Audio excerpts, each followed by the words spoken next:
కాకినాడలో అత్యాధునిక వసతులతో ప్రారంభించిన ఈఎస్ఐ ఆసుపత్రి ఈ ప్రాంత కార్మికులు వారి కుటుంబాలకు చేరువలో మెరుగైన వైద్య సేవలు అందించనుందని కాకినాడ పార్లమెంట్ సభ్యులు వంగగీత విశ్వనాథ్ తెలిపారు. ఆదివారం సాయంత్రం భారత ప్రధానమంత్రి నరేంద్ర మోదీ గుజరాత్లోని రాజ్కోట్ నుండి వర్చువల్ విధానంలో స్థానిక సాంబమూర్తి నగర్ ఫ్లైఓవర్ సమీపంలో 114 కోట్ల నిధులతో నిర్మించిన 100 పడకల ఈఎస్ఐ ఆసుపత్రిని ప్రారంభించారు.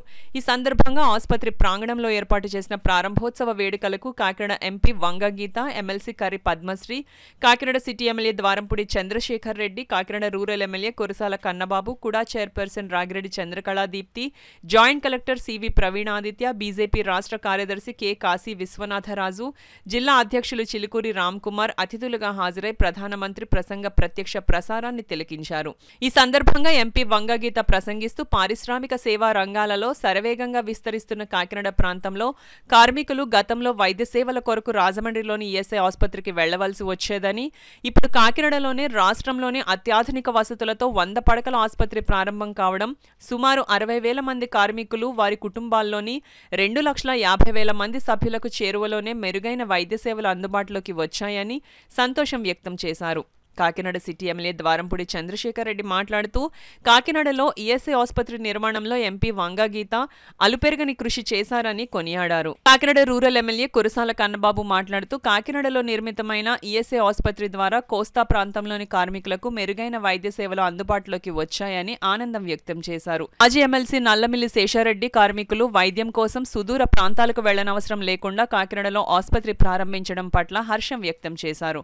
పోర్టు కార్మికులకు ఈఎస్ఐ ఆసుపత్రి గొప్ప వరమని పేర్కొంటూ కాకినాడలో ఈ ఆసుపత్రిని మంజూరు చేసిన గౌరవ దేశ ప్రధాని, కేంద్ర మంత్రులకు, ఇందుకు నిరంతర కృషి చేసిన ఎంపీ వంగగీతలకు కాకినాడ జిల్లా కార్మికులందరి తరపున Kakinada labour union honourable president Dwarampudi Veerabhadra Reddy ప్రత్యేక ధన్యవాదాలు తెలియజేశారు.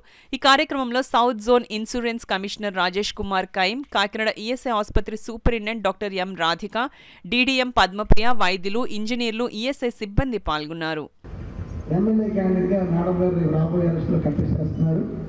పార్లమెంటు పరంగా మనం చాలా నష్టపోయింది, కానీ ఎక్కడున్నా అభివృద్ధి కోరుకునే సోదరి ఉంది కాబట్టి గీతా విశ్వనాథం గారు ఎక్కడున్నా బాగుండాలని మనస్ఫూర్తి కోరుకుంటూ ఈఎస్ఐ హాస్పిటల్కి సంబంధించి చాలా దారుణమైన కండిషన్ ఉంది. ఇక్కడ బాగా పాడుపడుతున్న బిల్డింగ్ ఉంది. ఇక్కడ చాలా రకాల చాలా అంటే ఒక రకంగా ఒక పాప ఇక్కడ మంటలు చేసిన సందర్భాలు కూడా ఉన్నాయి. అటువంటి పరిస్థితుల్లో ముఖ్యంగా కార్మికులు కాకినాడ పట్టణంలో కార్మికులకు ఈఎస్ఐ సదుపాయం లేకపోతే ఇబ్బంది పడుతున్నారని గుర్తించి మా తమ్ముడు వీరభద్రారెడ్డి ఇక్కడ ఈఎస్ఐ హాస్పిటల్ రావాలి, ఈ హాస్పిటల్ని రాజమండ్రి తరలి చేస్తున్నారు, రాజమండ్రి వెళ్తుంది కనుక ఇక్కడ ఉంటే మా కార్మికులు కంపెనీకి రాజమండ్రి ఇక్కడ ఎక్కువ కార్మికులు ఉన్న ప్రాంతంలో ఇక్కడ హాస్పిటల్ సదుపాయం లేకపోతే బాగుండదని ఆలోచించి వెంటనే మా తమ్ముడు ఎంపీ మేడం గారి దగ్గరికి వెళ్తే ఎంపీ మేడం గారి సంగతి మీకు తెలియదు కాదు, అంటే ముద్దుగా చెప్పుకోవాలంటే పని రాక్షసారు. సో అంత వెంటనే చెప్పిన మరుక్షణమే ఇమీడియట్గా వెళ్ళి ఢిల్లీలో మంత్రి గారితో మాట్లాడి ఈ యొక్క హాస్పిటల్ మరల ఇక్కడ తీసుకురావడం, 100 కోట్లు 100 పడకల హాస్పిటల్ 100 కోట్లు శాంక్షన్ చేయించడం. ఒకటవుతున్న కరోనా సమయంలో కూడా అందరు కేంద్ర మంత్రులు, రాష్ట్ర మంత్రులు పిలిచి శంకుస్థాపన చేయడం. అదేవిధంగా ఆఫీసర్స్, ఇంజనీరింగ్ స్టాఫ్, నిజంగా నేను కూడా వాళ్ళతో 4-5 టైమ్స్ ఇంటరాక్ట్ అయ్యాను. వాళ్ళు కూడా చాలా శ్రద్ధతో ఈ హాస్పిటల్ ఎట్టి బస్సులో కట్టాలి, తొందరగా పూర్తి చేయాలని వాళ్ళు కూడా ప్రయత్నం చేయడం, మేడం కూడా రెగ్యులర్గా ఫాలో చేయడం. ఎక్కడైనా హెల్త్ ఉంటే ఢిల్లీ పనిగొని వెళ్ళి ఆ యొక్క ప్రాబ్లమ్స్ సాల్వ్ చేయడం మేడం కూడా, ఎంపీ మేడం కూడా చాలా శ్రద్ధ వహించారు. ఇక్కడ ఒక హాస్పిటల్ ఉంది, కార్మికులకి ఒక డిస్పెన్సరీ ఉండేది అనే కథనాలే తప్ప అంతకు ముందు తెలియదు. గౌరవ మన రాష్ట్ర ముఖ్యమంత్రి వర్యులు గౌరవనీయులు విద్యా వైద్యం కోసం అహర్నిశలు కృషి చేసే వ్యక్తి, పేదవాడి ఆరోగ్యం కోసం తపనపడే వ్యక్తి శ్రీ జగన్మోహన్ రెడ్డి గారు ఒక ఎంపీగా నాకు అవకాశం ఇవ్వడం జరిగింది. ఇప్పుడుండే సోదరులందరి సహకారంతో, ప్రజల సహకారంతో, నాయకులు కార్యకర్తల సహకారంతో, అందరి సహకారంతో నేను ఎంపీగా పార్లమెంట్లో అడుగుపెట్టే అవకాశం వచ్చింది. మరి శేషారెడ్డి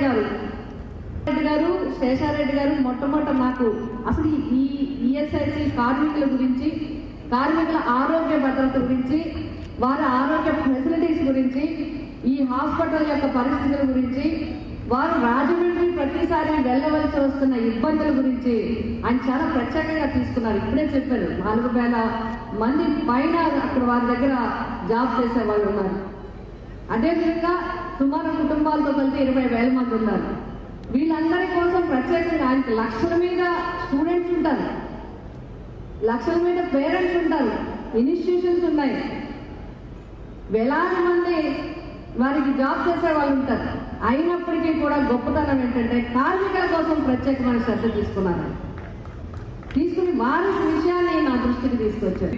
ఫస్ట్ టైం ఇక్కడ డెవలప్ చేయాలి 100 బెడ్ హాస్పిటల్ అని చెప్పి ప్రపోజల్ 4 టైంలు అయింది. కానీ పట్టించుకుని నాయకత్వం లేక, లోపల్లో పట్టించుకునే నాయకత్వం లేక దాగిపోయింది. తర్వాత ఎంపీ గారు వచ్చిన తర్వాత 2019లో వారు ఫాలోఅప్ చేయడం, మళ్ళీ సంతోష్ కుమార్ గంగవార్ గారు లేబర్ మినిస్టర్ ఉండగా 2020లో దీనికి ఫౌండేషన్ వేయడం జరిగింది. అన్ని విధాల అభివృద్ధి జరుగుతుంది.